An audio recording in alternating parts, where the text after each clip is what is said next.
How are we, Casey? We're doing good. We're doing great. We are up and rolling. Uh, Second episode, Mac and Second JT. episode. Yes, sir. Good to be here. Good to be here. Man, Jacob, it's been a long, long week. A lot's happened in week one, and let's just jump right into it. Let's get right into doing the rundown. Unlike last week, we went through every single game. I don't think we're gonna do that this time. We're just gonna review though every single game very briefly, kind of like that Sunday night football style where they just kind of briefly go over the game, kind of special moments, highlights and whatnot. Jacob, do you want to kick us off with Lions and Chiefs? Sure. A week ago tomorrow, the season kicked off with Thursday Night Football in Arrowhead. The reigning champs, Kansas City Chiefs, took on the Lions, and the Lions shocked the world. The Lions beat the Chiefs. The Chiefs so clearly missed Chris Jones and Travis Kelce, and they fell to the Lions 21-20 to kick off the year. Yeah, and then we're going to jump to the Bengals Browns. And listen, simply put, it was not a great look for Houday Nation. Joe Burrow just looked rusty, didn't look like he was ready. And there's not much more to say for the Bengals side. Deshaun, can he continue to improve, get this Browns team where they need to be? Only time will tell. The Texans went over to Baltimore to play the Ravens in week one, and they fell short 25-9, which is a scoregami. The first time 25-9 has happened in the history of the NFL. The Ravens got the job done against a rookie quarterback like we all expected them to do, and like they have done through John Harbaugh's tenure. Now they're headed to Cincinnati for a real challenge. Vikings Bucks 20-17. Vikings drop one, and I think we all knew that this was bound to happen at some point. I mean, they just kept winning ball games that they shouldn't have won. Today or this season, it looks like they just can't get into the end zone, can't punch it in. Maybe that has to do something with Dalvin Cook missing. I don't know. We'll maybe get into that later. But the Bucks, man, their defense still very strong. Looks great. I wonder if they can continue to carry Baker Mayfield as he manages this ball club.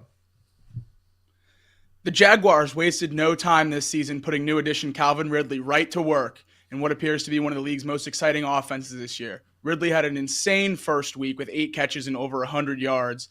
But Anthony Richardson on the Colts became the youngest player with a passing and rushing touchdown in the same game. However, the Colts fell for their 10th consecutive season opener to the Jaguars, 31-21.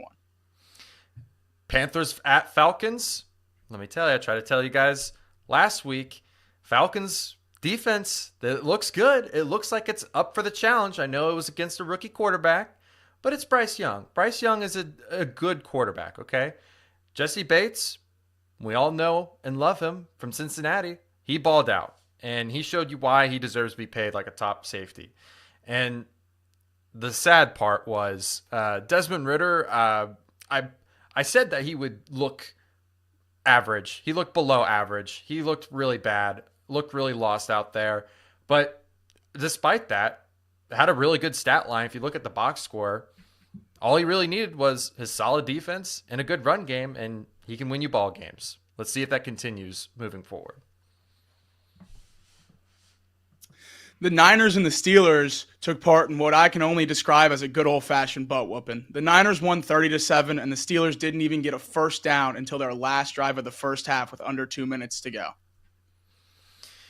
Titans Saints. We said it looked like it was going to be one of those games where you didn't want to really watch. Turns out we were right. You probably didn't want to watch that football game. 15-16. That's high school numbers. Very weird, by the way, 15-16. Not a scoregami, but a very interesting score nonetheless. Very sloppy, back and forth. Derek Carr managed to stay on top, though. In all honesty, though, let's just be real here. Titans just feel really irrelevant to talk about. Let's just keep moving forward. The Dolphins played the Chargers in what we all expected to be the marquee game of the weekend, and it lived up to the hype. The Dolphins won 36-34, and Tua and Tyreek Hill put on a clinic with 2 incredible games to start this year. And Justin Herbert continues to face a lot of the same questions he faced last year about whether he can really get it done against good teams. Cardinals at Commanders, or vice versa. Cardinals were in the game. That's more than we ever asked of them to begin with. Commanders, they looked rough. The thing that we thought was going to be a strength in their pass rush, non-existent. It just doesn't exist right now. Will that continue? I don't know. If it doesn't come back, Commanders are in a really rough spot. And Cardinals, maybe, they're not as bad as we think. The Broncos started this season right where they ended last season, losing 17-16. Yet again, Russell Wilson in Denver not being able to eclipse 17 points.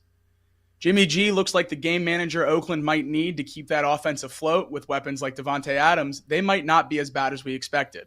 17 points isn't going to win you a lot of games, but it's enough to beat the Broncos.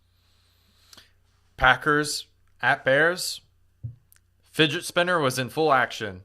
Spinning, and the wheels just fell off. I mean, it did not look good. Packers D, we underestimated them a little bit. They look like they're back to that Super Bowl caliber defense.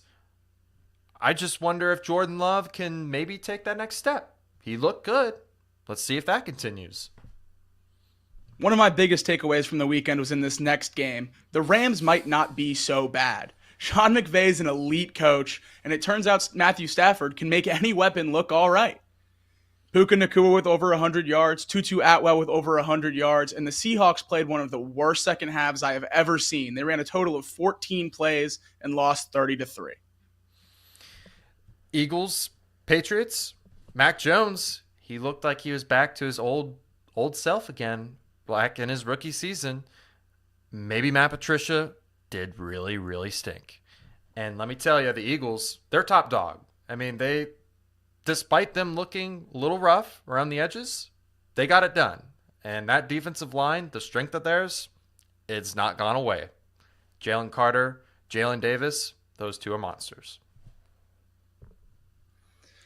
Yeah, last night on Monday Night Football, 2 nights ago on Monday Night Football, we watched Aaron Rodgers go down right when the game started with an Achilles injury. That is obviously a heartbreaking story and the only thing that is sticking with us 2 days later from a Monday Night Football game. But that Jets defense looked legit.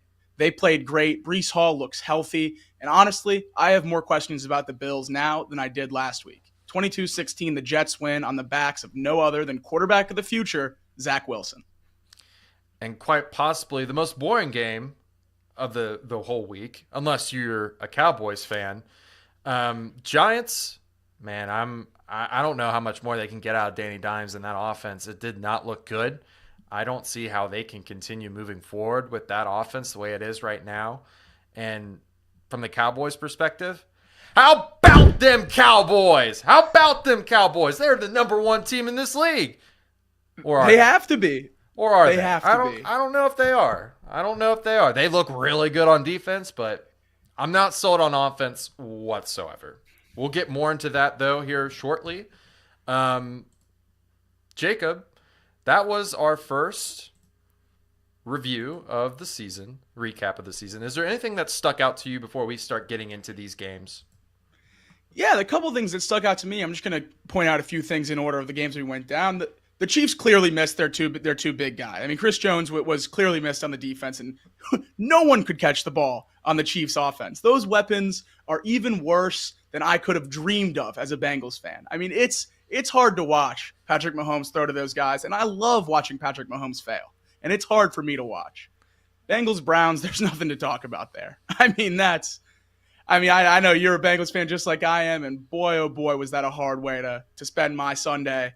Especially after my Saturday, I'm a student at Alabama, especially as my Saturday went as bad as it went, going to that Browns game on Sunday was even worse. The Texans-Ravens, I was really, really encouraged with how C.J. Stroud looked. I mean, 28 completions. He's in the top 5 in the league. I mean, I know completions can be an arbitrary stat with checkdowns and such like that, but he's playing a very hard defense. And we touched on last week what John Harbaugh and the Ravens have been able to do against rookie quarterbacks. C.J. Stroud looked very good, with weapons that are questionable at best. I mean, he has no studs out there. Nico Collins is pulling most of the weight. I really like what C.J. Stroud showed me. Other than that, the Jags took care of business. Anthony Richardson looked exciting. The 49ers are a dominant defense. I think as many storylines as there were in week one, a lot of the stuff was as expected. Yeah, I mean, the couple things that I took away from the week one was the fact that you cannot run an offense without a guy. And I think that's been very clear with the Chiefs. You need at least a guy in that offense in order for it to really fire on all cylinders. Because let's be real here. If they were to roll out that same group every single week, they're going to win ball games. That team is going to win, but it's not going to get you over the hump where they want to go back to in the Super Bowl. They need Travis Kelce back. And then the Browns, Bengals, there's not much to say there. I was also encouraged by C.J. Stroud. He looked really good despite all the deficiencies around him. I also think that the Texans defense, they actually look like they're a couple pieces away from being really dominant. I thought Anderson looked great. I saw the Vikings thing coming from a mile away. Jags, they took care of business. I thought Anthony Richardson played a really good game, and I don't think anyone was expecting that type of performance from him. I want to see how that continues throughout the season because he did really great things week one of his college football career, or not college football career, but you get it. Last year, he was very, very good last year, Heisman worthy, and then it just tanked after that. So I want to see that continue. Desmond Ritter really disappointed me. But I don't know if that's a factor of the Panthers defensive line being kind of underrated. They've got some guys that can really get after you, but man, Desmond, he just looked lost out there. If that continues, I don't think the Falcons are going to be my dark horse team anytime soon. 49ers smacked Steelers around. Dolphins took care of business like we thought they would. The Packers, they surprised me. I didn't really I underrated the Packers defense quite a bit. Rams and Matthew Stafford, as long as they got Stafford, they're going to go places. And that's all that really surprised me other than unfortunate injury to Aaron Rodgers. The whole week one of football is such a roller coaster ride for a lot of fan bases, a lot of overreactions. And I tend to try to stay away or try not to overreact over a lot of things, but there was just some very glaring issues for some teams that we had high hopes for and some teams that we were down in the dumps in that just looked really, really good. I'm very excited for this football season. You can never, ever predict out of the gate week one the full slate. You just don't ever know. Teams just somehow figure it out, and some teams don't. They struggle. So I thought week one was a great week. We are on to week two now, and we're going to start with the local favorite team here in Cincinnati. We're going to talk about the Ravens and the Bengals here in week two. Cincinnati's favored by 3.5, and man, I'm worried. I'm a little worried. Well, Casey, let me calm you down a little bit.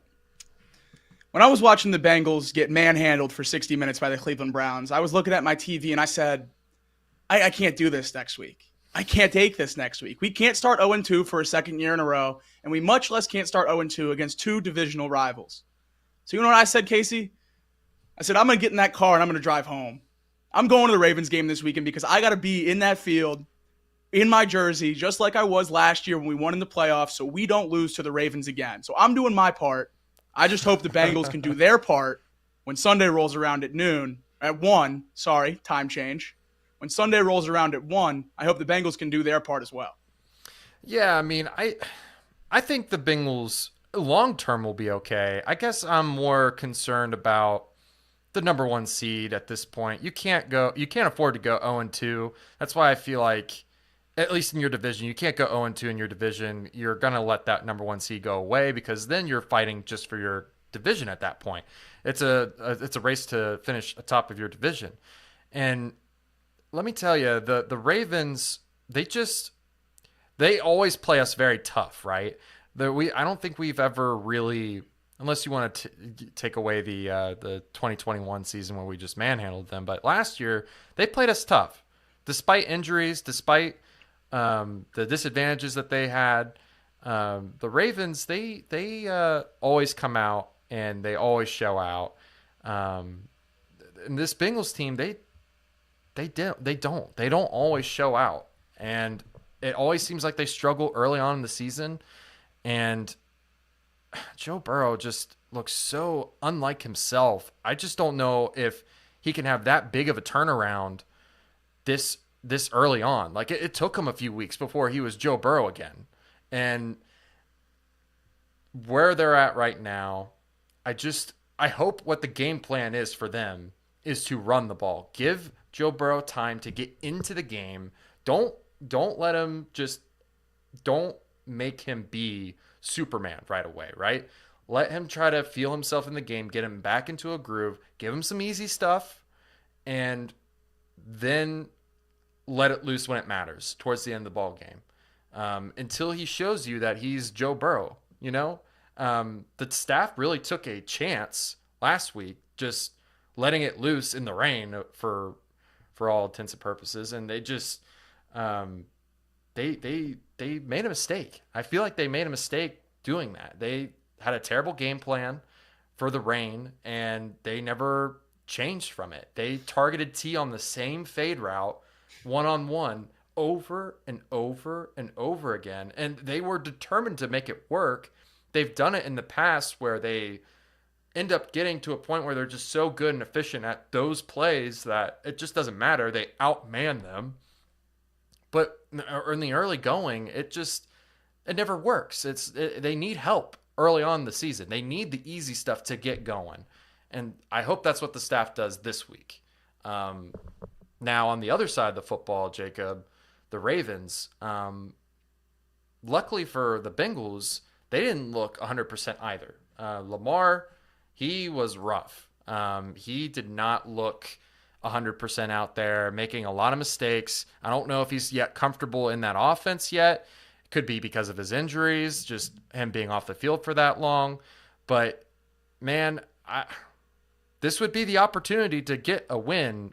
One of these teams is going to have to, show that they want it more, right? I think both sides are in a little bit of a quandary right now where they both didn't play great. I know one won a game and the other didn't, but I think a lot of Ravens fans, like you said, are upset. They have a lot of injuries right now, and they need this from the Bengals. They need to start out early because they're going to have it rough later on down the stretch because they don't have these guys anymore. So this is going to be a tough one for the Bengals. It's going to be a tough one for the Ravens. I don't know what your thoughts are before we continue on with more Ravens talk, but I've talked long enough. No, I'm not worried about the Bengals. I think the Bengals are going to bounce back completely fine. It's just, can they bounce back quick enough? I mean, you touched on it. It's 7 days. You have 7 days, 6 days by the time you get done with everything on Sunday. You don't have that day anymore. So you have 6 days to get ready for the Ravens. You have 6 days to look nothing like what we saw against the Browns. I don't know if that's enough time. I just don't. I wonder if Burrow's completely healthy, and I hate to say that. I'm not even saying it as an excuse, but he sat up there on the podium today, and when they asked him about how he feels about rolling out, he was, very reserved, said he doesn't know, he's still feeling it out. That screams to me like a quarterback who's not 100%. And we know he had a calf injury in camp, and it was a stretch for him to be fully ready to go week one, and thankfully he played. But if he's not healthy, what does this Bengals team look like if Joe Burrow's a statue in the pocket? I don't know what that is. And I don't think we're a competitive team in the sense of for the 1 seed, for the Super Bowl, for the goals that we want to achieve this year. If Joe Burrow's not Joe Burrow, this team doesn't move the same. And I am worried about that. I'm also worried about play calling. Every year we have the same issue since Zach Taylor's got here. For the first 2, 3, 4 weeks, it's what are we doing?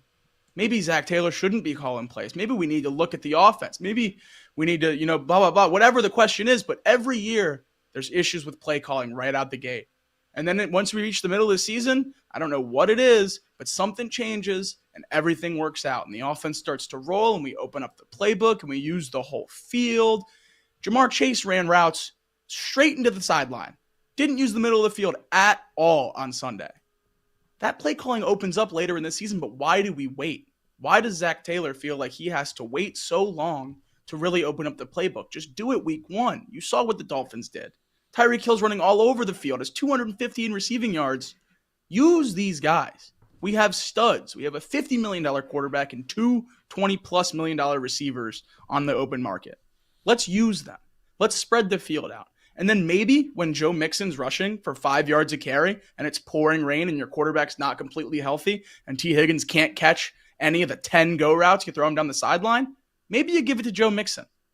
And maybe you run it behind Orlando Brown Jr. one time instead of running behind Jonah the entire game. The tackle that you brought in because Jonah's not good enough. And you don't run it behind him. I don't know. I have a lot of gripes with the play calling. I have a lot of gripes with the coaching. Luckily, I'm more than okay with the players. I think the players are fine. I think it was just one perfect bad storm, and it's behind us now. And if we're going to have a game where T. Higgins gets 0 catches and Joe Burrow throws for 81 yards, we might as well do them at the same time. Right. Yeah, I understand that perfectly. And, you know, they the staff, I think it might be because they want to give them easy plays to execute, right? They just want to execute correctly. And they're not even really doing that great. You know, there's some misfires, there's some missed blocking assignments, not running the routes right. And it's the most basic play designs that they're calling, which is also a bit of a concern. Obviously, it's not going to continue. Obviously, the Bengals offense will be okay. The players are all there from last year and the year before, and they'll be fine. They'll be okay. Jamar Chase, top 5 receiver. T. Higgins, top 20. Joe Mixon, when he's healthy, probably top 15 running back. Tyler Boyd, top 30. I mean, we'll be all right. Now, what I'm concerned about the most for the Bengals defense, I think you have it listed here. Zay Flowers, he looked really, really good in his debut with the Ravens. He was all over the field, very quick, very elusive, and it seems like the Bengals kind of have some issues defending guys like this. Now, like I said before, Lamar didn't look his greatest out there, and I think the Bengals can take advantage of that. But if they aren't perfect, right? If the Bengals defense does not play perfect, this team is also in trouble, right? There's 2 things that make this Bengals team click. It is perfect execution on defense, being really stout in the red zone, not making very many mistakes, and Joe Burrow's ability to throw the football. And when one of those is out of sync, it's not good. And this guy here has a chance to make it very, very difficult for the Bengals. Yeah, I love Zay Flowers. I loved Zay Flowers coming out of Boston College. I think he was an incredibly underrated receiver in this year's draft class. What he did week 1 was exactly what I expected Zay Flowers to do. As soon as the ball is in his hands, if he's not in space, he creates space. His lateral movement is insane. He has those Kadarius Toney knees that lay flat against the ground when he cuts side to side. It's unbelievable. I love watching him play. I wish he wasn't on the Ravens because I wish I could root for him. But yeah, Lamar got himself a great weapon. And what an offseason for the Ravens, truly answering every question they had about them, at least on paper. Everyone sat back last year and said, look, you don't have a quarterback.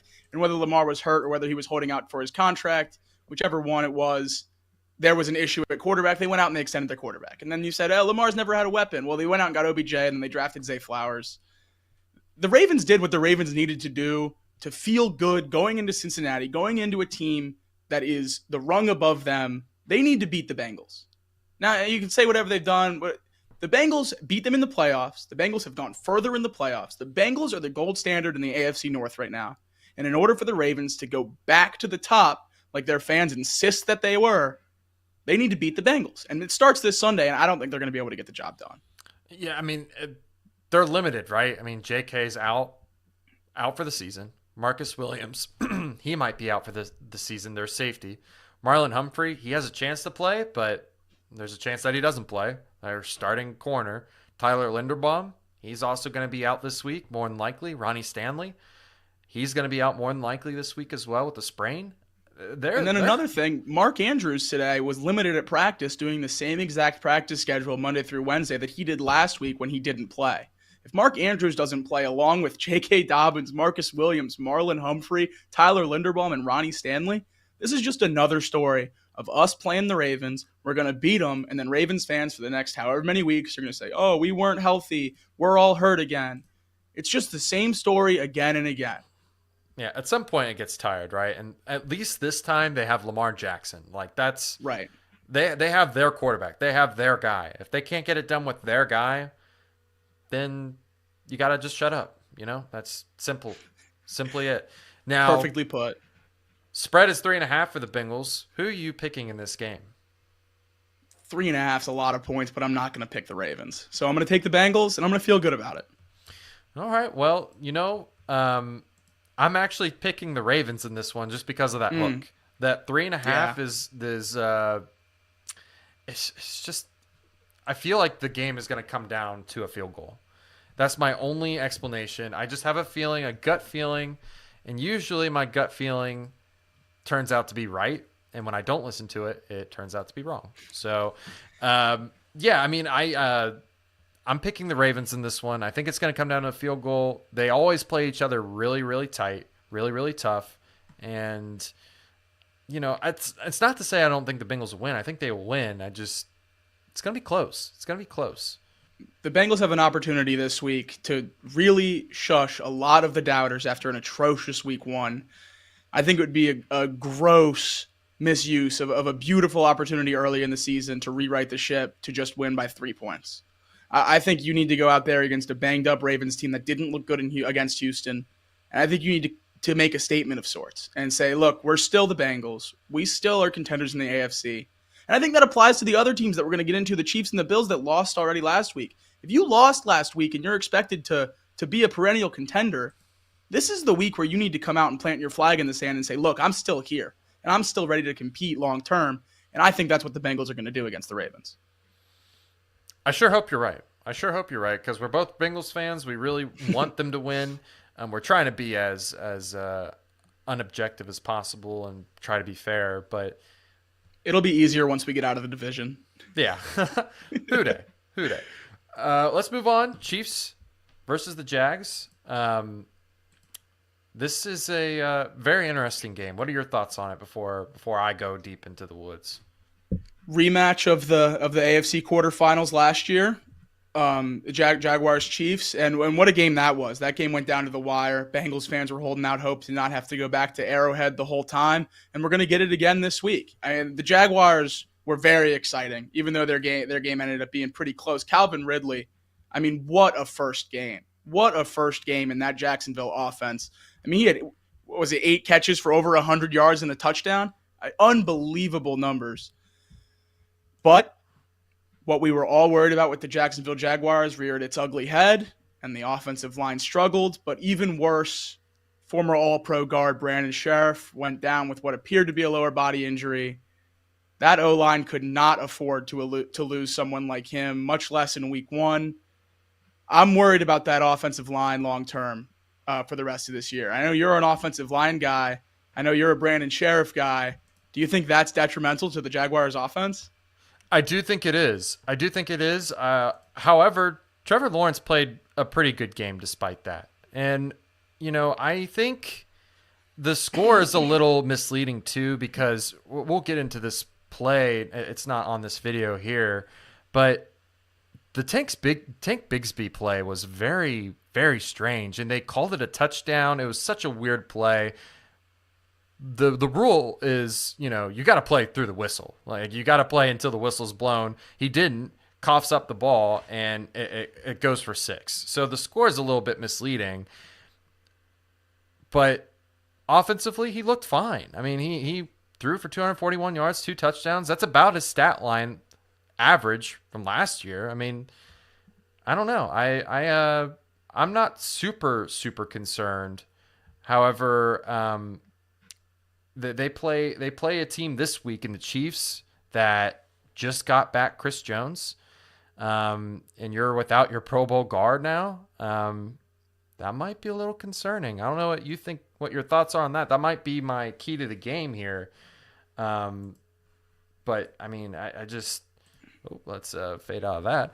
No free ads. No free ads. But the that matchup right there might be the most important of the season for them.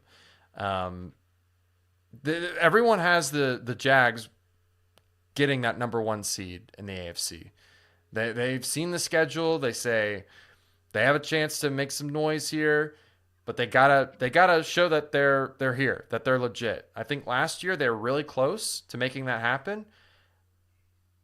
Let's see it. You gotta win despite injuries. Yeah, and I agree, but I worry with the Jaguars that we won't be able to see it. After this week, there is no more prove it game. Their schedule is so easy. They don't play another hard team.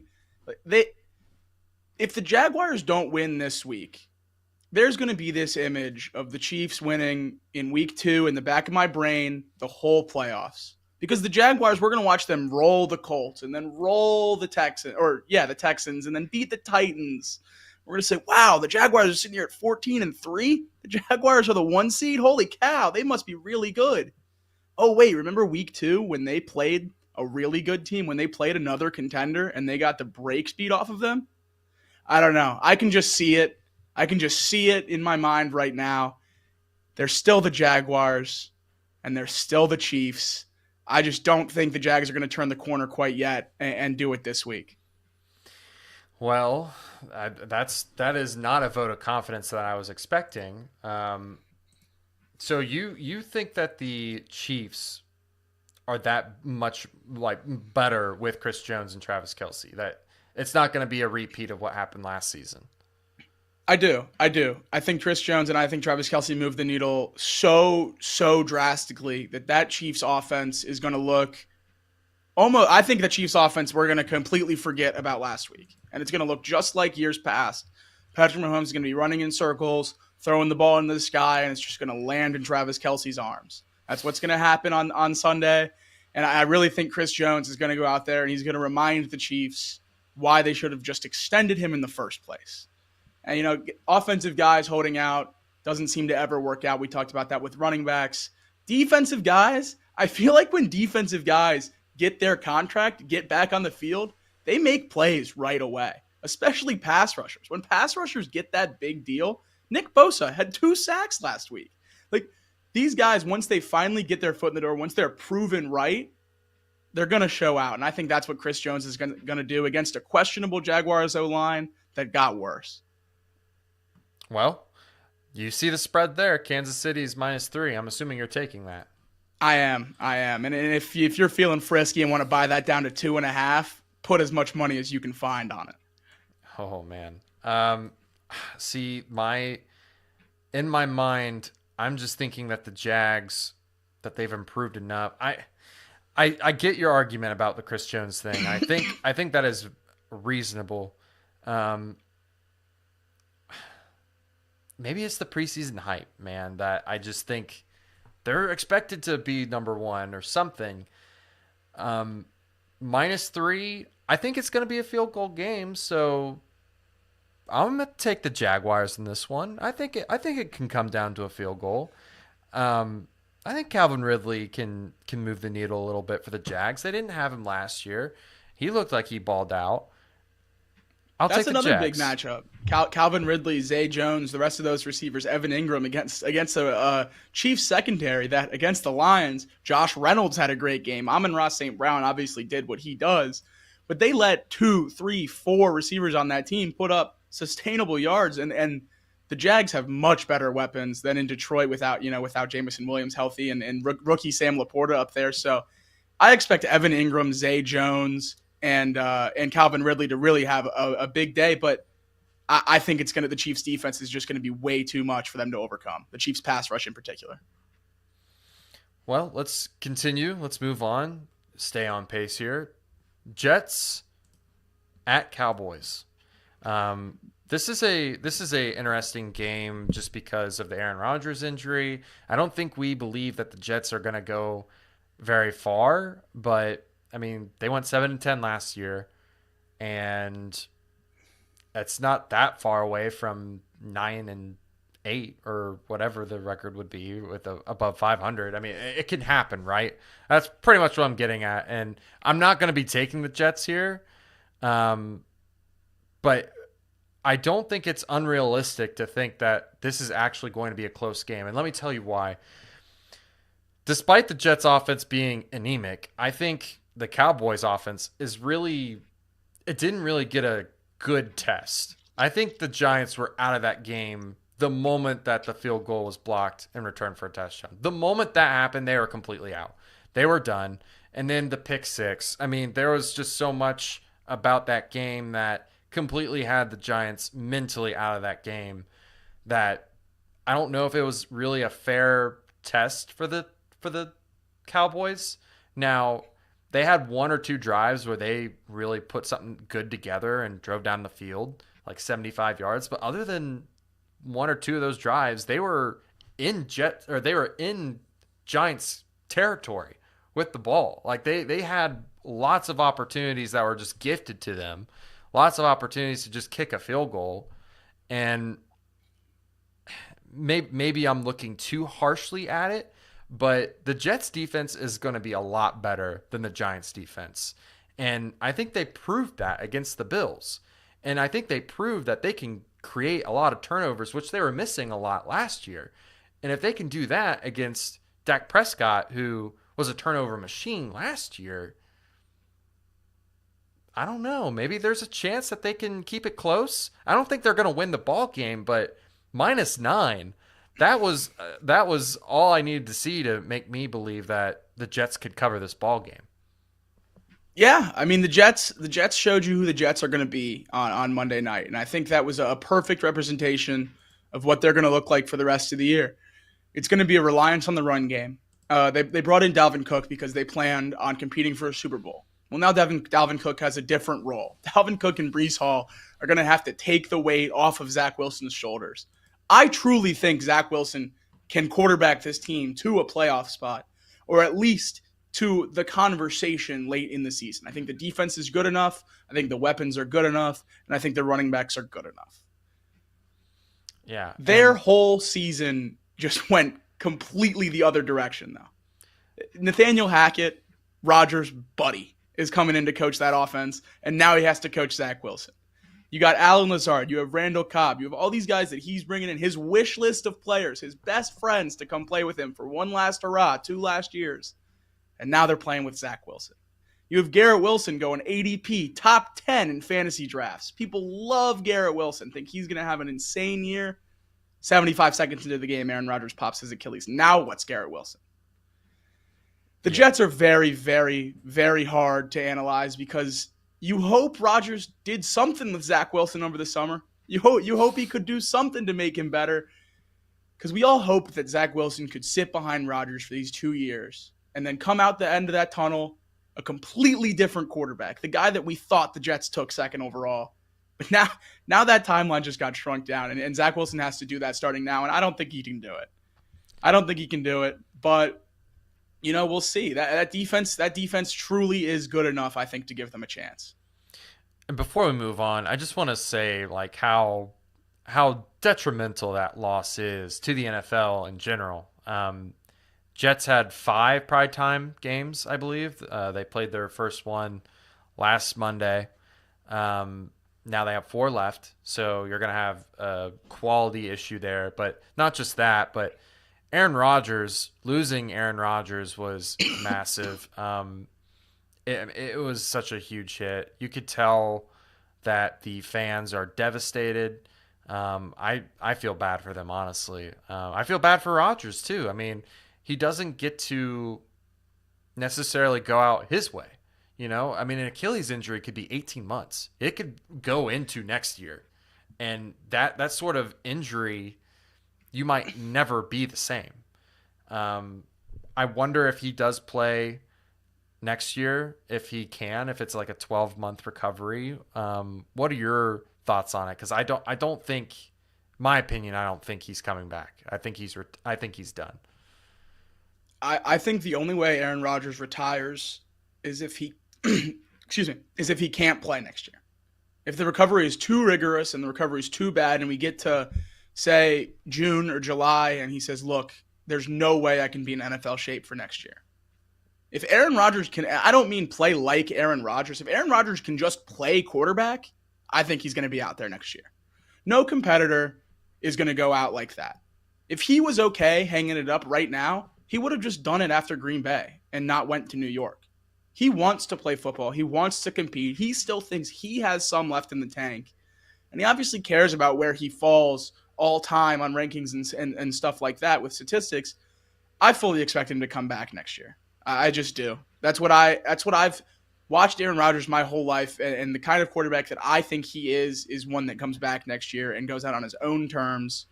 Even if he doesn't play at the highest level like he wanted to this year and expected to pre-injury, I still think there's a difference going down on your back and going down standing up. Yeah, I agree with that. What is it going to take for the Jets to win this game? They're going to have to stop Tony Pollard. He looked to be a monster. Despite what I said earlier, I think he's the shining light of that offense currently. I think they should purposely try to flow their offense through him. He looks to be a force. And then on top of that, they're going to have to stop a defensive line that created 39 pressures, 7 sacks, and 3 takeaways. The guys I have listed here all got a pressure. Actually, I'm sorry, not just a pressure, 2 pressures. Each one of these guys I have listed here had at least 2 pressures on that game against the Giants. Now, the Giants' offensive line is not great, but neither is the Jets. So I don't know how they managed to possibly win this ball game. I have faith that maybe that they can rally behind Zach if he's learned anything through Rodgers. That's kind of the hope. That's the prayer. I'm assuming that you are not going to be taking the Jets or the Jets +9, are you? Not 9. They're both professional football teams, Casey. 9 points is not, I think I have to take the Jets. But I'm going to take the Cowboys. But I'm going to take the Cowboys. After 40-0, I can't take the Jets with Zach Wilson after 40-0 on Sunday Night Football. That defense, what I've seen from Zach Wilson in the past, he's turning the ball over 4 times against that Cowboys defense. That O-line that got Aaron Rodgers hurt, that O-line that you hate so much, they're going to get eaten alive by the Cowboys D-line you just talked about. Oh yeah, I know. This is a sympathy pick for me, honestly. I just want them to like win a couple games here early, just for the sake of Rodgers. Just do it for Rodgers, man. Do it. So then, like, even if he was hurt all year and you manage to get to the Super Bowl and you win the thing, that he still gets a ring. That's what you're fighting for at this point. Just fight for Rodgers at this point. I just think -9 is a lot. For 2 defensive teams. 9's a ton of points. I think, but 9 sounds appropriate. That's the thing. I mean, it's telling that the total is 39 points. It's going to be a defensive battle. But is it going to be a 10-13 battle, or is it going to be a 3-21? I don't know. We'll find out. We'll see. I'm hopeful though for the future. Future for the Cowboys, that is. Let's move on to the 49ers and the Rams. The big surprise for us is the Rams, I'm assuming, right? Absolutely mine. Yeah, Matthew Stafford proved, I think, on Sunday that when he is healthy, it doesn't matter who's out there playing receiver. And he proved it for years and years and years in Detroit. Then he goes to LA and has Cooper Kupp and some great weapons and goes to a Super Bowl and wins it. Now last year he's hurt and people started asking questions about the Rams, projecting the Rams at the bottom of the division or at the bottom of the league, saying Matthew Stafford needs to hang it up. Well, in week 1 he proved that that's just not the case. Puka Nacua and Tutu Atwell, 2 names that, unless you're a real college football sicko, you've never heard of. And these guys go off for 100 yards apiece. And there's just no slowing down in that Rams offense with Cooper Kupp on the IR. They have two competent running backs in Cam Akers and Kyron Williams. Just really great change of pace in that backfield. The Rams offense was a complete shocker to me. I thought they were going to be a contention for the number 1 pick. And then after last week, I'm starting to ask myself if they have a chance to be in contention for the NFC. Yeah, I mean, I think we just forgot about Matthew Stafford. I mean, he won you a Super Bowl. He gets hurt. He's out for most of the season last year. And he was never really on a relevant team past the Rams or before the Rams. He was on a bunch of Lions teams that stunk for the most part. So we just kind of forget that he's a top 10 quarterback. And man, he proved it. He proved it. These guys were people that you would have never even heard of unless you or I. Which, by the way, I wanted the Bengals to get Puka. I thought he was a great receiver from BYU. I think he was hurt his senior year, right? Am I mistaken? He was hurt last year, but he wasn't ruled out of games. So Puka Nacua would stand on their sideline in a sweatshirt and shorts while I would turn on a BYU game at 11 p.m. being like, ooh, I get to watch this exciting receiver that's not out, but he'd be standing there on the sideline. So any of us that know Puka Nacua were excited about Puka Nacua last year at BYU. We're just excited to see him get a chance in the NFL in week 1. And he showed out. I mean, I didn't even expect anything like that, but I was up till 3 a.m. last night getting him out on my waivers, and I'm excited to start him at flex in a couple leagues this week. Yeah, same here. And the Tutu Atwell too. I mean, the two of them create, if they're both at their A game, they create different issues for defenses that you didn't think about because of Matthew Stafford. I mean, he's good enough to make those guys really work. And I don't think their victory against the Seahawks should be taken lightly. I think it said a lot. I think what you said is true. I think they can compete for an NFC. I think the Seahawks, I had them as potential playoff team. The problem for me lies in the run game. And yes, they had some success with Kyron. I think that's his first name, Kyron Williams. Yep. Cam Akers, though, he looked not great. Not great at all. 22 carries for 29 yards is a hilarious stat line. Yeah, I mean, that is beyond bad. And they just kept giving it to him. They have faith that he's going to work out. I would lean to agree or believe in Sean McVay. I think he knows what he's doing. I think he's capable. And I mean, right now he looks like a genius. His defense only gave up what you said, 12 yards or 14 yards, something like that, against a team who I had Geno Smith as a top 10 quarterback. He was going to play like a top 5 offense. 14 plays in the second half. Plays. Yeah, they just kept the ball away from this group, and that is masterclass. It is a masterclass of what they did to the Seahawks. Very impressed with what they did. However, we got to talk about the 49ers now. This group, I think, is unfair. I have deemed the 49ers unfair this year. I don't know which one you want to talk about first, D-line or the offense. Which one do you want to talk about first? Let's go ahead and tackle that defense because they were just absolutely unbelievable. Yeah, just look at this real quick. At first, when we reviewed them, I had only mentioned Eric Armstead, Nick Bosa, and Javon Hargrave. But when I looked a little deeper, I realized they also had Drake Jackson on their team. And this is a guy that I really liked coming out of the draft. He had 3 sacks and 5 pressures himself. I mean, he wasn't even starting, and he had just a ton of pressures. I mean, this defensive line is just unfair. You're going to have a mismatch regardless of what you do. If you bring in double teams, it doesn't matter. Armstead and Hargrave are going to split that. Nick Bosa is going to make you look silly.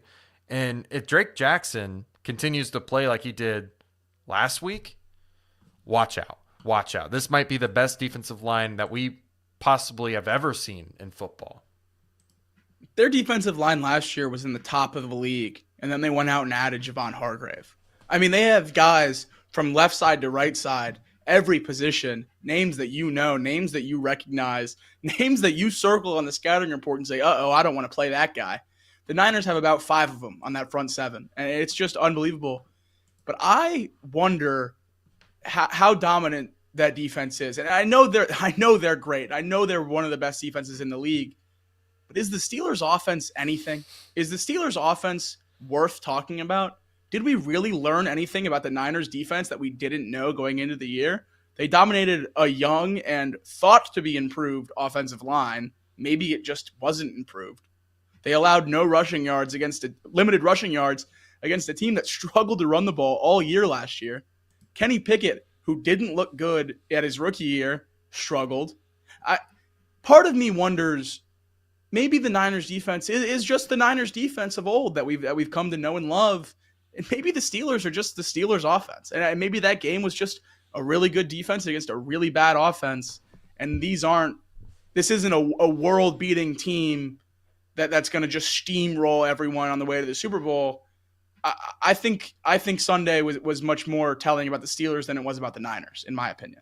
That's fair. I mean, I'm probably in that camp. Well, I'm in that headspace with the Niners because I knew that they were going to outmuscle them. I knew what the Steelers were wanting to do that they were not going to be able to do with this defense. It just wasn't going to happen. I knew that they were going to lose. I didn't think it was going to be this bad. And maybe it's because of the hype surrounding the Steelers, like you mentioned, the thought that, Pickett was going to be a little better. But, man, he looked lost out there. He was throwing very inaccurate balls. Now, he was under a lot of duress, a lot of pressure, so I can understand that. But they just couldn't get anything going at all. They looked really bad, like you said. But, I mean, you got to give the 49ers credit.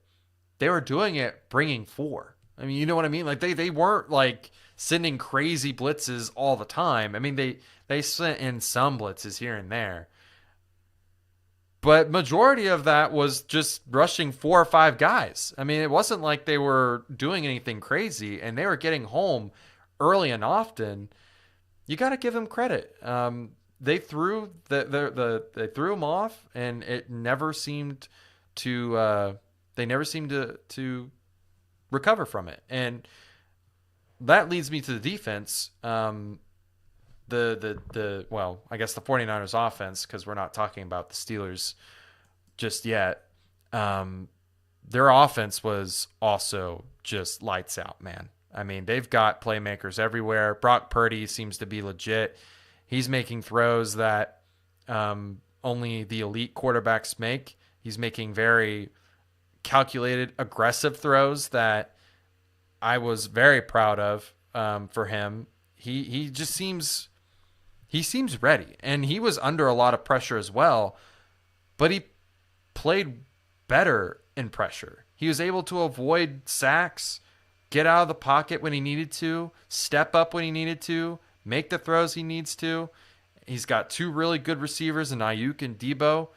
Christian McCaffrey, the stat line for him is a little misleading. He had a 69 or 64 yard rushing touchdown, but it only takes one play for these guys, and they're gone. You know what I'm saying? Like they only need one opening, and it's over. And that's what it feels like. They are so dangerous. They're going to make you pay for your mistakes every time, is what it feels like.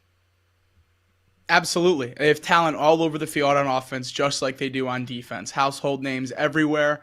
And like you said, Christian McCaffrey's stat line might have been a little misleading, but that just tells you what they can do. Christian McCaffrey can just bust a 65-yard touchdown. Like, this team, no matter where they are, is always in the game. No matter where they are on the field, is always in the game. No matter where they are on the scoreboard, is always in the game. And I sat here last week and told you that I didn't believe in Brock Purdy, and I thought last year might have been a fluke. I think I was wrong. Brock Purdy wasn't just making game manager throws. Brock Purdy was leading a team. Brock Purdy was attacking the defense. I think Brock Purdy took a big step in my mind, for me personally, this weekend. My big question about the Niners offense is, where is Deebo Samuel? 7 touches, 5 catches, and 2 rushing attempts? Well, this is the guy that had nearly 2,000 scrimmage yards 2 years ago. You were giving him the ball 20 times a game, catching and running. You called him a wide back for a whole offseason, and now he touches the ball 7 times. He's debatably your wide receiver 2 in the opening game of the year, a year when he was completely healthy for the whole offseason for the first time in some time. Deebo was working out all offseason, posting videos, running on a treadmill and lifting weights and all that. And he gets 7 touches in week 1. I'm kind of worried about what's going on in San Francisco with that. But 7.5 points this week, I'm going to take the Rams. Oh, the Rams, huh? I'm not as worried as you are about Deebo, because let me tell you why. Ayuk is going to start garnering that double coverage at some point. He is going to continue to burn guys until they do something about it. And when they eventually make that move to start shadowing him, Deebo's going to eat. I mean, they've got 2 guys there now that it took a while for it to happen, but they got 2 guys there that they can really do some damage. I'm not too worried about it. I think the 49ers are my Super Bowl favorite for me. I think they're going to make it to the Super Bowl. And that starts with winning your division, right?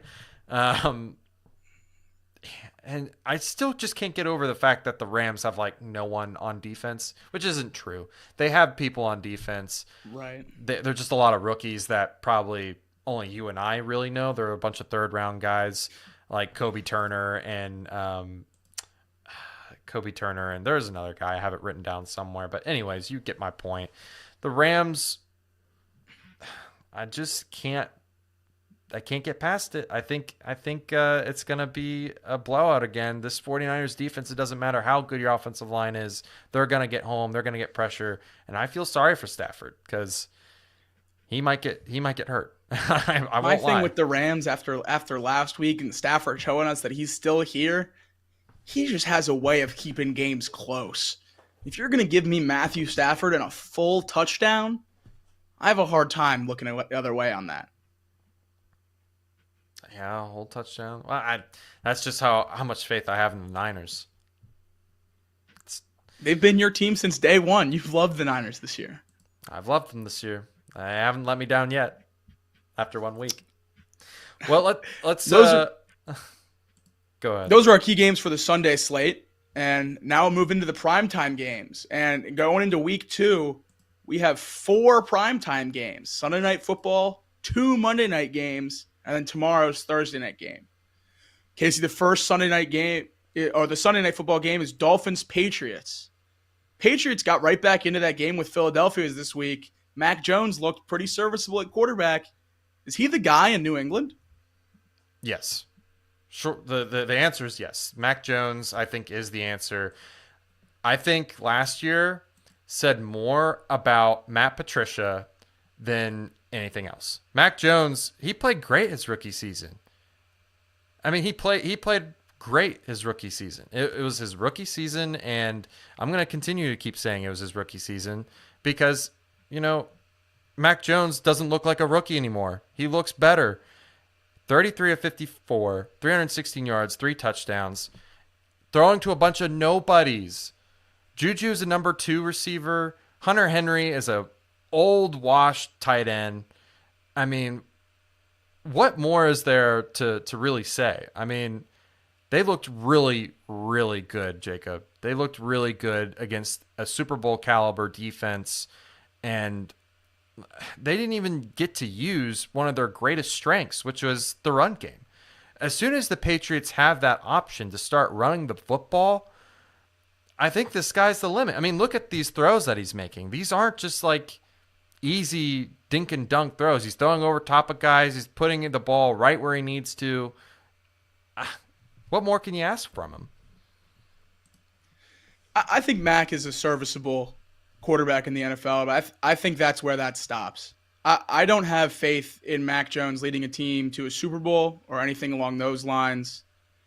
when he was at Alabama and I watched firsthand him play quarterback here in 2020 and we won a national championship, he was throwing to guys like Devontae Smith and Jalen Waddle, John Mechie. These guys are Heisman winners, first-round draft picks.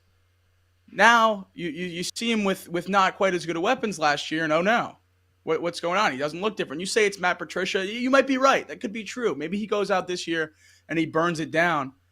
But I didn't see anything in his rookie year. He made the Pro Bowl because of Super Bowl opt-outs and injuries. Tyler Huntley also made a Pro Bowl last year. So I don't take that to mean anything to me.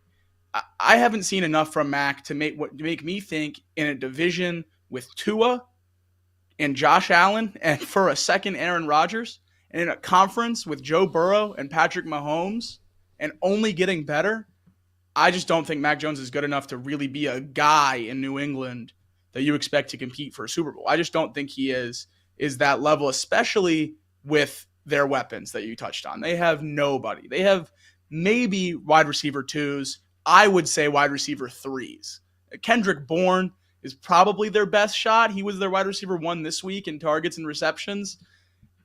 Kendrick Bourne, really? That's what we're doing in the NFL? We're walking Kendrick Bourne as our number 1 receiver and exploding knee Juju as number 2? I mean, they're not really giving him a chance to succeed, but I just haven't seen enough when it comes to arm talent, and obviously his mobility is a huge issue. But I just don't think Mac is the guy in New England.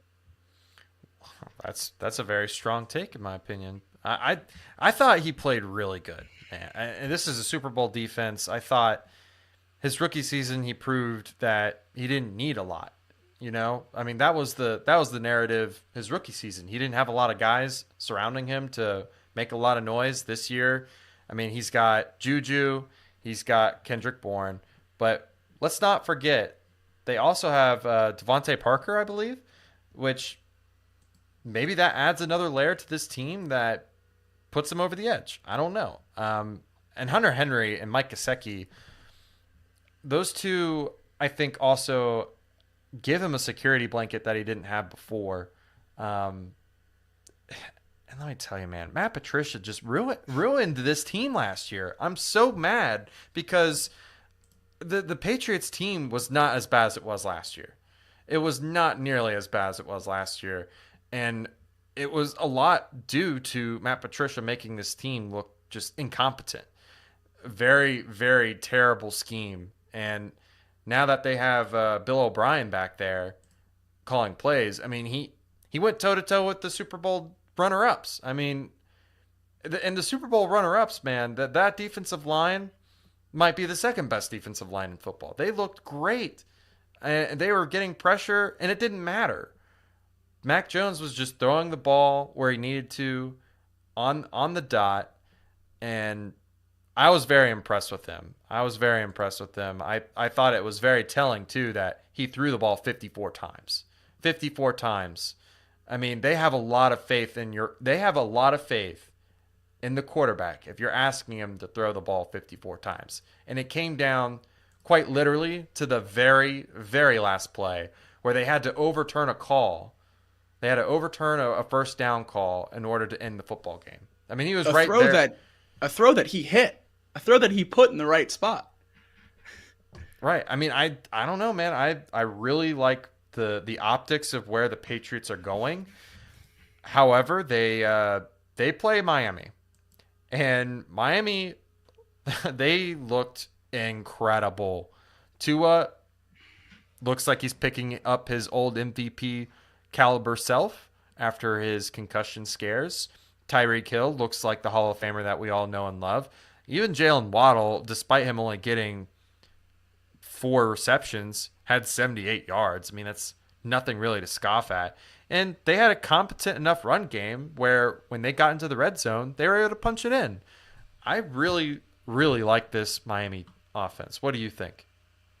I love Miami. I think Miami is the biggest winner of week 1, not only with how they looked, but with the unfortunate events that happened in New York on Monday night. The Dolphins are the clear-cut number 1 team in the AFC East. The Bills lost to a Zach Wilson-led Jets team. Let's just call it what it is. That team has more questions than answers right now. And this Dolphins team just keeps passing every test with flying colors. When they're healthy, they're consistently one of the best teams in the league. The only thing that has knocked them out in the last couple of years has been health, has been Tua's concussion history. If he can stay on the field, which I know is a massive if, and everyone's been saying that all year, but that's a massive if. He has not been able to stay healthy at any level of his career. If he's able to stay healthy this year, I think the Dolphins have a good chance of making it out of the AFC as a whole. Those weapons with Tyreek Hill and Jalen Waddle, the speed is unmatched. The backfield with Raheem Mostert, and when Jeff Wilson comes back, we watched them reach the Super Bowl with that backfield in San Francisco. Why couldn't they do it again in Miami with even better weapons on the outside? Their defense was also encouraging. The defense, I think the Dolphins did a lot of very, very good things this weekend. I think the Dolphins really planted their flag as a legitimate contender in the AFC. Agreed. I think they are legit. I think they are legit as long as everyone stays healthy. The one thing that I will say though that concerns me about this game in particular is the defense on both sides for the Patriots and for Miami. Miami's defense, they were just paper thin. I mean, they just got ran all over. Over 200 yards on the ground for the Chargers. Right. I mean, they were able to just run at will. And they have a duo in Zeke Elliott and Ramondre Stevenson who, let me tell you, they are wanting to run the ball. The Patriots want to run the ball to set up the play action. That is Mac Jones' strength. And when they have the opportunity, which they're going to have their opportunity against Miami, I mean, I don't know if they're going to be able to stop it. And the same goes for the Patriots stopping the Dolphins. I don't know if they're going to be able to stop Miami. I don't know. I see here you really like Christian Gonzalez. He was everywhere. Let me just throw up his stats real quick. He had a sack and 5 tackles, a pass breakup. He was all over the field. Definitely deserving of that first-round pick. But can he cover Waddle and Tyreek Hill? I don't know if there is a cornerback duo in this league that can stop those two. I don't know if there's a secondary that can. I really don't. It is very difficult to slow this team down when they're all healthy and on the field at the same time. And is it fair enough for me to say, let me pull up this graphic real quick. Is it fair enough for me to say that 47 seems low for the total? Because I feel like it is. I feel like this game is going to get to another shootout again. I don't know. I think 47 probably seems about right to me. I don't think the Patriots, if the Patriots are going to hang around in this game, it cannot be high scoring. I don't think the Patriots can hang with the Dolphins if this gets up there into the 30s or even into the 40s. I think this game, if the Patriots are going to win it, needs to be 13-10, something real grimy and low scoring. Man, you're so low. If the Dolphins are going to win it like I expect, I think it's going to be going away. I think the Dolphins blow them out. Man, you're very low on the Patriots, man. I don't love the Patriots at all. I think they have a whole lot of nothing in the backfield. I think they have a very, very special running back in Ramondre Stevenson, and they've watered down that backfield immensely with an aging Ezekiel Elliott. You're going to use them at the goal line, but Ramondre was great at the goal line last year, so I don't really understand that signing at all. The wide receiver room, we touched on how atrocious I think that is. Christian Gonzalez is my defensive rookie of the year pick. He's one of my favorite players in the entire draft class. He played great week 1. I think he's just going to get thrown to the wolves with these receivers in week 2. I don't know. I don't expect a whole lot from the Patriots this week. I think they kind of emptied the tank against the Eagles last week, pulled out all the stops, if you will. I think the Dolphins continue to roll this week, and I'm definitely picking the Dolphins minus 2.5. Okay, well, I'm also picking the Dolphins. Let me clarify. I don't think this is going to be a close game. I think it's going to be a shootout, like 28 to like 35, or like a touchdown spread, or maybe even like 10 points, something like 31 to 21.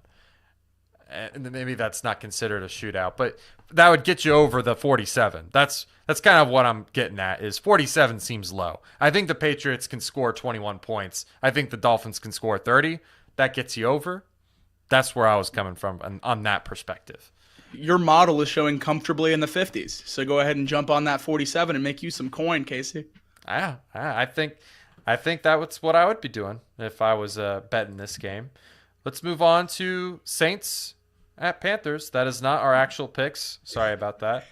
The first thing I want to bring up before we get into Saints and Panthers full go, why do we have 2 Monday Night Football games going simultaneously? Oh, that's the worst That idea has ever. to be one of the worst things I've ever seen. And it's not. This one is not good. It's not a No, good. this It's one not is a good not game. good. So who's gonna watch this one over the other one? Well, That's for about half hour, the entire country. God. The Saints and the Panthers are just not moving the needle for anyone unless you're a Saints or a Panthers fan. Let's be real. This city watches the Panthers quite a bit because of Bryce Young and what he did here over the last couple years. Even everyone here turned off the TV about halfway through that Panthers-Falcons game. I mean, the Panthers are just not going to be a fun team to watch this year. If Bryce is even an average NFL quarterback, they're going to be an abysmal offense.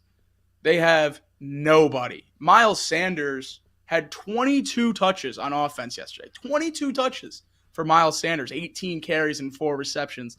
That's just unbelievable usage for a back that's average at best. We all know what Miles Sanders was. We watched him on Philly for the last couple of years. He's nothing. He's not moving the needle. He's not a star back that should be getting 22 touches in an offense. And outside of their illustrious run game led by Miles Sanders, who was their leading receiver? Hayden Hurst. Hayden Hurst, who we all love so dearly in Cincinnati. 5 receptions, 41 yards, and a touchdown. No wide receiver on the Panthers had over 2 catches. 2 catches. Hayden Hurst had 5. Miles Sanders had 4. What does that tell you about their faith in that offense, their faith in their weapons? And what does that tell you about the O-line, letting things develop downfield? Wide receivers weren't getting looked at all. It was tight ends and checkdowns to the running back until Bryce was blue in the face. It was hard to watch. I don't know. If Hayden Hurst is your top weapon coming out of training camp in week 1, I don't have a whole lot of faith in your offense long term. I mean, what do you think about that Panthers offense? It didn't show me anything to be excited about. No, I didn't think that this Panthers offense was great. I didn't think it was good. I didn't think it was average. I thought it was very, very bad. I thought it was just bad. It was just, you need, like I said about the Lions and Chiefs game, you need a guy. You need someone to help your quarterback, and there's just not a guy. There's not a guy there. If Hayden Hurst is your guy, you're in trouble. Now, I love Hayden Hurst. I think 5 targets is about what he should be getting, but you should be getting another guy, at least 10. And there was not another guy on this Panthers offense that was getting, 12 targets a game. It's just not. And to be fair to Bryce Young, I think the Falcons defense, it improved quite a bit. They were able to get to him, make him uncomfortable. Jesse Bates was eating him alive. It's probably going to take some time for Bryce Young. It's going to take some time for him to develop. And the unfortunate part is, I don't know. I don't think they have a first-round pick next year. So they're going to have to. The Bears have it. Yeah, they're going to have to add through free agency. We'll see what that looks like. But I just don't. There's nothing about this Panthers team going forward that should make you think that that you've got something, or that there's nothing yet, I should say, that you should be excited about. It's still being built, right? I guess that's what you're excited about, is that it's still being built, right? You're not on the you got to win now mode. You have reset yourself, and now it's just time to develop. Let Bryce Young start to make these mistakes so that he can get them out of the way, so then he can learn to stop making those same mistakes. And if I'm a Panthers fan, I'm very happy with my ownership going out and getting their guy at quarterback. You haven't been competitive since Cam Newton, and your ownership showed a willingness. You didn't have the number 1 pick, and you loved Bryce Young. And what did they do? They went out and they got Bryce Young. They did what they had to do it. And you're going to sit there when the draft rolls around next year, and even the year after that, and say, man, I wish we had these picks. But you're going to have Bryce. And you have an ownership group that's bought into Bryce and seems like they're going to be willing to spend the money to do what they need to do without draft capital to put a competitive roster around him. You're not trading for pick 1 to take a franchise quarterback if you're not willing to contribute to the roster around him. They knew they were trading a first-round pick. They knew they were trading mid-round picks. They knew they were trading DJ Moore. They're going to go out and get weapons. It's just a matter of time. You don't go get a whole bunch of stuff for your quarterback you've never seen yet. Let him play the year. Let him play his rookie year. Once he proves that he's an NFL-level quarterback, once the guys in your roster iron themselves out, then go spend money. Then get your Stephon Diggs to your Josh Allen and really let that rookie quarterback, let that young quarterback take a next step. I like what the Panthers are doing in a long-term sense, but this year's going to be really ugly. Yeah, and that just leads me into the Saints offense. Derek Carr looked good, I guess. He was above average. Titans, though, their defense is not their pass defense is horrendous. I mean, this was almost expected from him. Chris Olave looked really good. Michael Thomas was getting involved. That's good to see. I'm not even going to try to pronounce that guy's name, Rashid Shaheed. Yeah, Rashid Shaheed. He looked okay. He looked pretty good. He got a touchdown, 90 yards. I mean, this was kind of what I expected from this game, right? I mean, he was supposed to ball out a little bit, throw the ball around the field. Jamal Williams didn't really wow you. This Titans front seven's pretty good.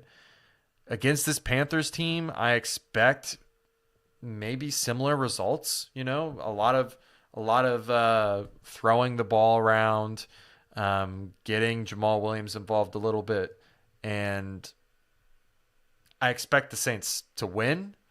I don't know. I have to look at the spread here. I haven't even looked at it. It's -3. I don't know how you feel about it. This is a game I just haven't put my finger on because I thought the Saints. I feel like the Saints are just below average in both things, both in defending and in offense. I think they're going to get a lot of pressure on Bryce Young. I think they've got a decent defensive line, but the offense, man, I don't know how it's going to look moving forward. It didn't wow me against a very poor Titans defense. I like this Saints offense. And this last week was not great. It wasn't what I expected. I thought it'd be much bigger and better. I think this receiving trio of Chris Olave, Michael Thomas, and Rashid Shaheed, Michael Thomas being the pseudo slant boy, short, slot threat. Chris Olave can really open it up, run the whole route tree, and then Rashid Shaheed's just your deep threat third receiver. I think those three guys can give Derek Carr the weapons he needs to manage this team to an NFC South championship. And I think that's what they're looking at. I think that's their only goal. And I think that's really the goal for every team in the NFC South. Just win that division. You're not competing with anyone other than those four teams because you're playing a different sport than everyone else. I mean, the Saints, the Panthers, the Buccaneers, and the Falcons, none of those four teams are even sniffing the Lombardi Trophy. They're playing each other. They're playing for a playoff spot, and they're playing for pride. I think Derek Carr and the Saints are the class of that division. I think Jamal Williams for the next 2 weeks after week 1, get through week 3, I think Jamal Williams is going to be serviceable. And then once they get Alvin Kamara back, that offense is really going to open up. I like the Saints a lot. And their defense showed me something. They were getting – I know the Falcons' pass protection isn't great, but they were getting pressure. That pass rush looked good. I think the Saints can be a competitive team this year, and I'm definitely taking them -3 against the Panthers. Okay, well, that convinced me enough to take the Saints. And mainly because, too, I mean, Bryce Young is going to make rookie mistakes still. So I think that gives the Saints a bit of an edge here. I'll take the Saints -3 as well. And that leads us to our second to last game. Let me turn those off again so we don't reveal the teams again that we're picking. Browns versus Steelers. This is a game where I don't have any faith in the Steelers anymore. I thought they were going to be the second team in the AFC North. And maybe I'm being a little harsh after the 49ers game. But I think it's reasonable that we both have major doubts, major questions about the Steelers team, whether or not it even is effective on offense, can work on offense, whether or not the injury to Cam Hayward is going to be significant enough to where they're going to be able to stop the Browns at all. I'm worried about this team, man. I don't know about you. I'm worried about this team too, but the one difference I think between me and you is my worries have nothing to do with the 49ers game. I thought this offense was going to be a joke before the season. I thought this defense outside of TJ Watt was old, aging, and it had injury concerns like we already are seeing rear its ugly head with Cam Hayward.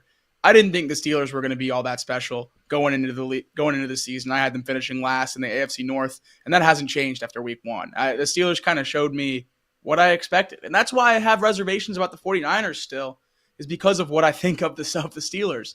And I just don't think Kenny Pickett and those weapons and Najee Harris running behind that offensive line, I don't think that's enough to make this offense anything special. And after a week one showing like that, the preseason darling narrative is completely gone. All those people you had hopped on your bandwagon backing the Steelers, oh, Kenny Pickett, breakout year, George Pickens, Najee Harris, bounce back, all of the above. All of that's gone. Now it's just the guys in the building. And if there's anyone that can do that best, it's Mike Tomlin, and it's the Steelers and the culture that they've built over the last however many years. But I don't have faith in them and the guys they have in that building right now. Yeah, I mean, I'm starting to lean that way. It's taken just one game to shake my faith, so I didn't really believe in them too much, but they just don't look good right now, man. And they're going to have a lot to prove against the Browns, who just absolutely tore up the Bengals. Whether you want to believe that it was a weather concern or just Joe Burrow's injury or whatever, they look good. I mean, Zadarius Smith had 6 pressures. Myles Garrett had 6 pressures. Each of them, I think, had the sacks. They look solid on the defensive front. And on offense, they were blowing up holes. And let me tell you, the Steelers' defensive run game, or the run stopping, is not great. It wasn't great last year. They really try to focus on getting to the quarterback. It's probably not going to be great this year, especially with the injury to Cam Hayward. I think that the Browns, they're going to win this ball game, and they're going to win it in a very sound fashion. Also, too, man, I talked about this on Off the Bench. Deshaun Watson was also in those same conditions as Joe Burrow. He missed 3 or 4, 5 throws. Maybe that changes now without the same conditions, and he looks like a way better quarterback than we previously thought. And if that's the case, the Steelers' secondary is also in trouble. They didn't look great against the 49ers. I mean, you've got guys like Micah Fitzpatrick, but who else do you got? They looked really, really bad out there. So I am personally taking the Browns -2. I think that's not high enough. It should probably be like 3.5, 4. What are your thoughts? I agree with basically everything you just said. I love the Browns -2.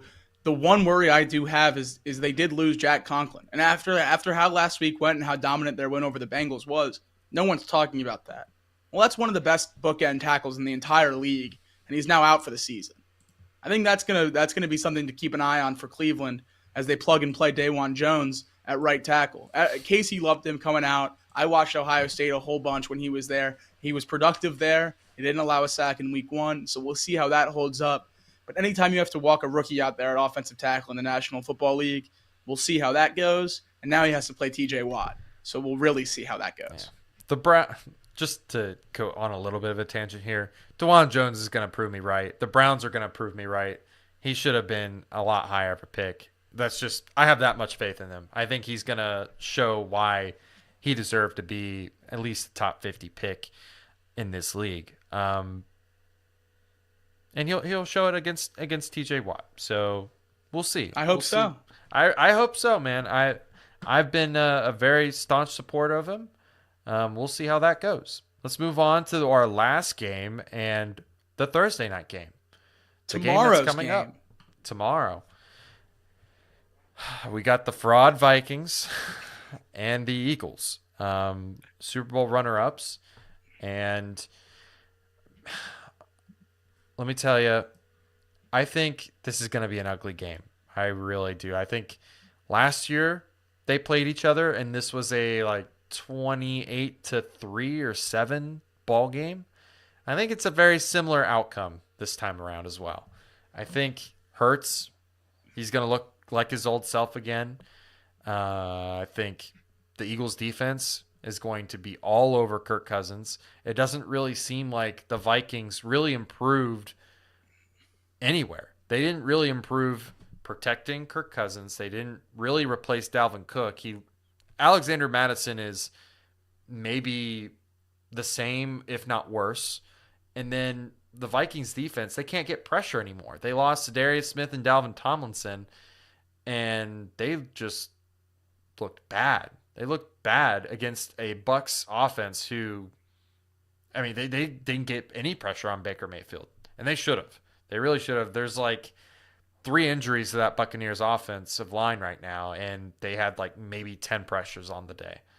That's not good enough. It's not good enough at all. And I worry about Kirk Cousins in this game, especially because, one, it's prime time, and we all know the narrative there. He tends to stink it up in prime time. And whether or not you believe that to be true or not, just look at the numbers. They suggest that. I am going to be taking the Eagles on this one, -6. My pick of I'm picking the Eagles as well, and my pick of the Eagles is very similar to why I picked the Bengals.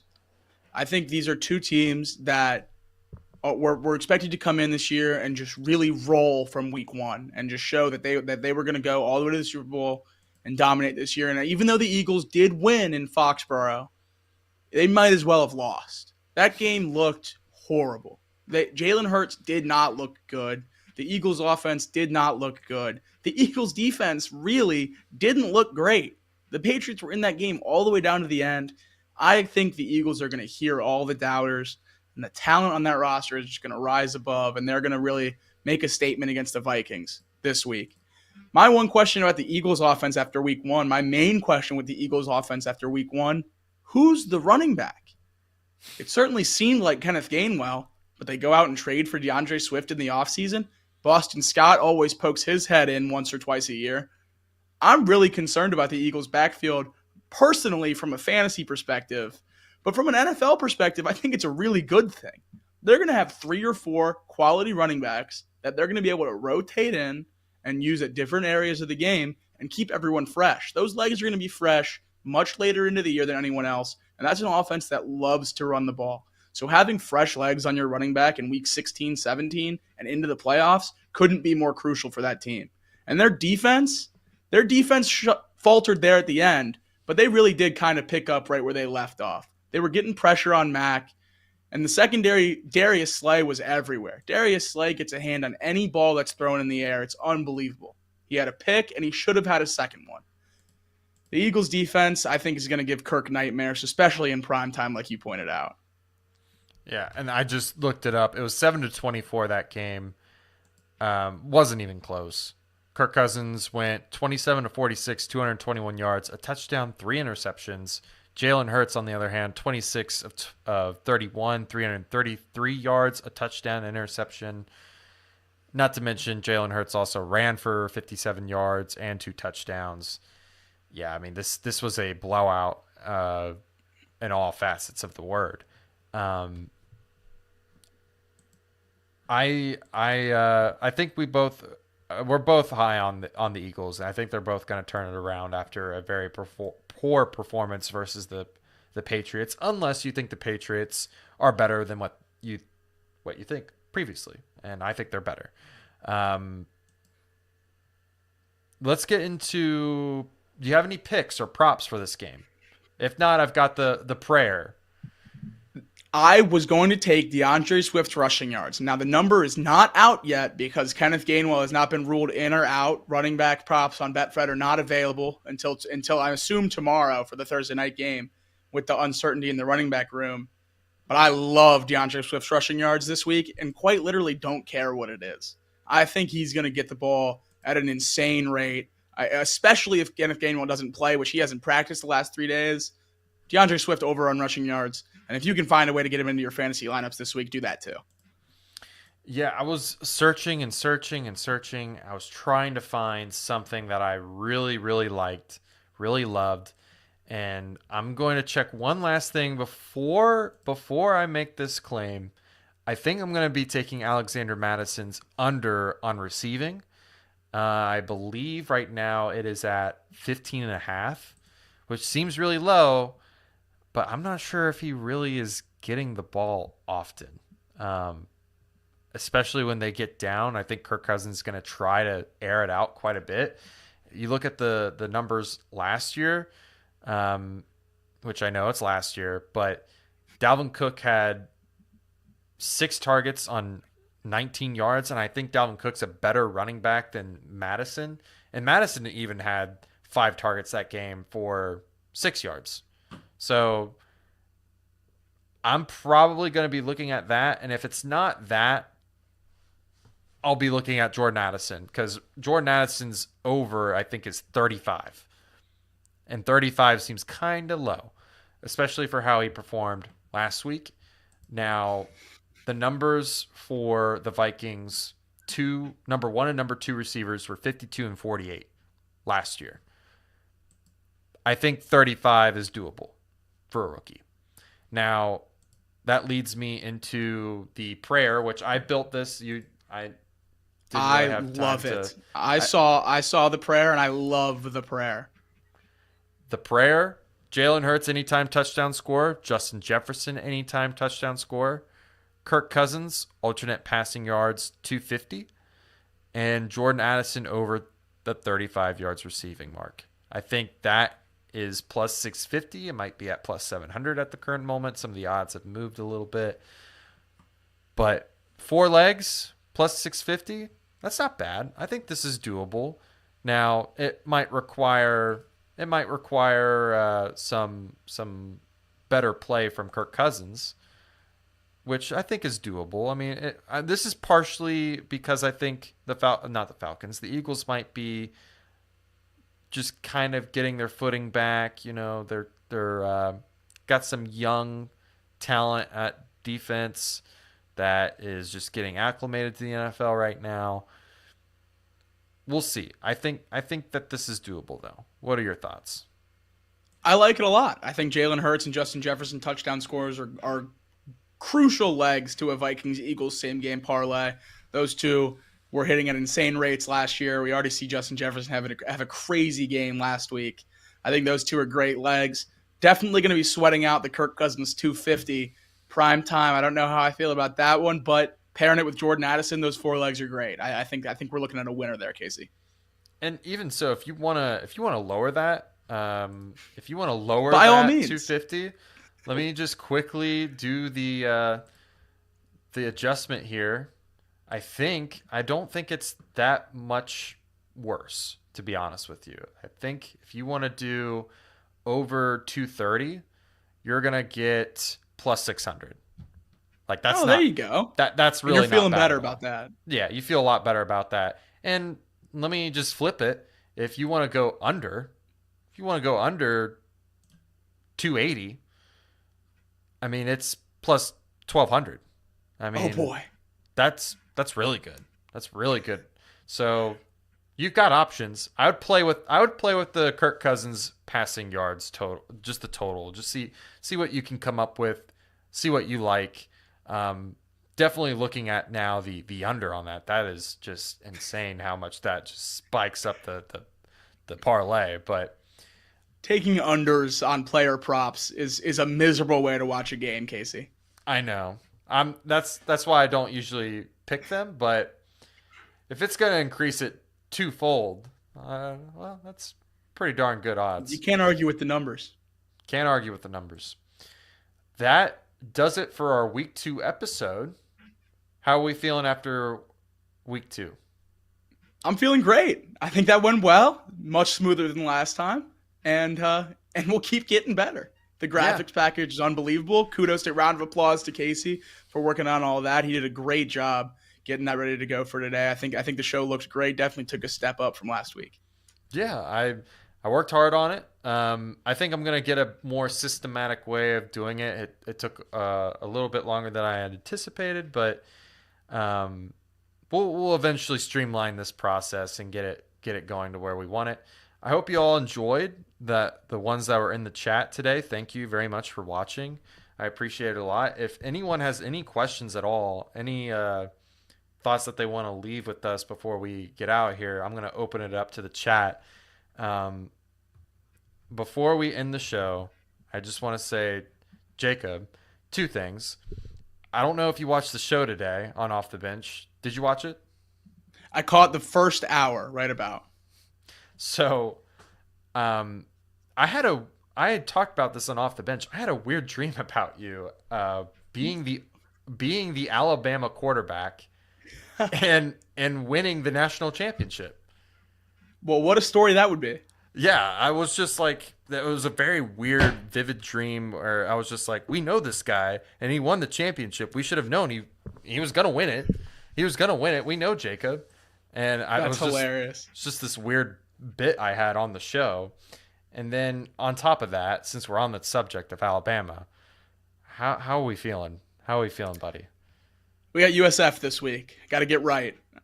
I got to get right. There's definitely some question marks going around. This is we knew it was going to happen this year. We knew there was going to be some bumps in the road. We have a very tough schedule. Texas coming in week 2 with a new quarterback and a young roster. So we'll see how it continues to go. But practice today was good. Practice this week's been good. And I think we're going to be ready to go when the next big foe comes in. I mean, we had LSU and Tennessee coming to town again this year. And if anyone can get these guys right and ready to go for those next big games, it's Nick Saban. And I have faith in him. He hasn't let me down yet in 3 years. So I think he's going to get these boys right and we're going to be ready to go by the time the next big game rolls around.